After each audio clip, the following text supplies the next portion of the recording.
whispers echo of a realm where the sum of existences collides upon itself at a sovereign point of convergence. The Akashic records would delineate within the meaning of their lines a central organ of what is, the cosmogonic force of which we are the elemental brick. This place exists, though place may not be an apt term. The Source, an underground monolith buried beneath our feet since time immemorial, a pillar and reactor through which the city organism galaxy tachyon stands tall and persists until its final beat.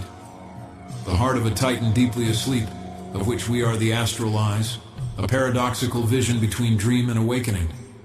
Its solipsism shapes what we have collectively agreed to call reality. This interpersonal hallucination that barely opened eyes naively qualify as truth is but one angle among many of the latter. Only the instinctive truth of the Source is absolute.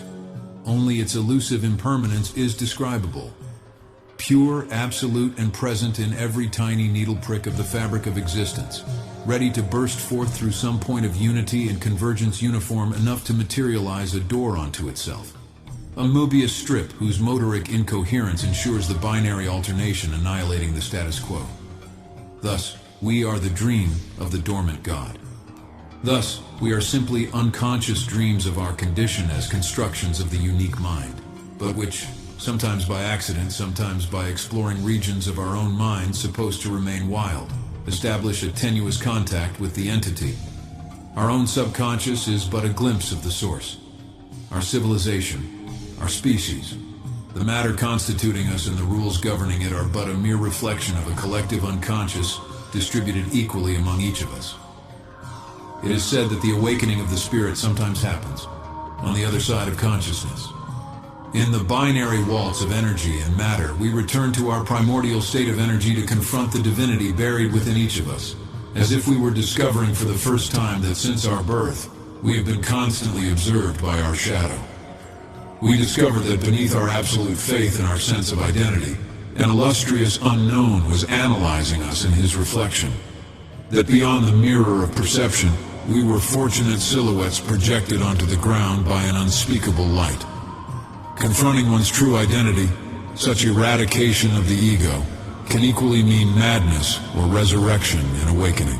When the entropic awakening pushes the dormant thing to emerge from its lethargy, the dream will scatter, and all illusions of permanence with it. In a delightful transcendence, we will resume our role as neurons, our networks and complex civilizations turning into synaptic connections, our planets becoming cosmic brains, in turn becoming neurons of a higher model.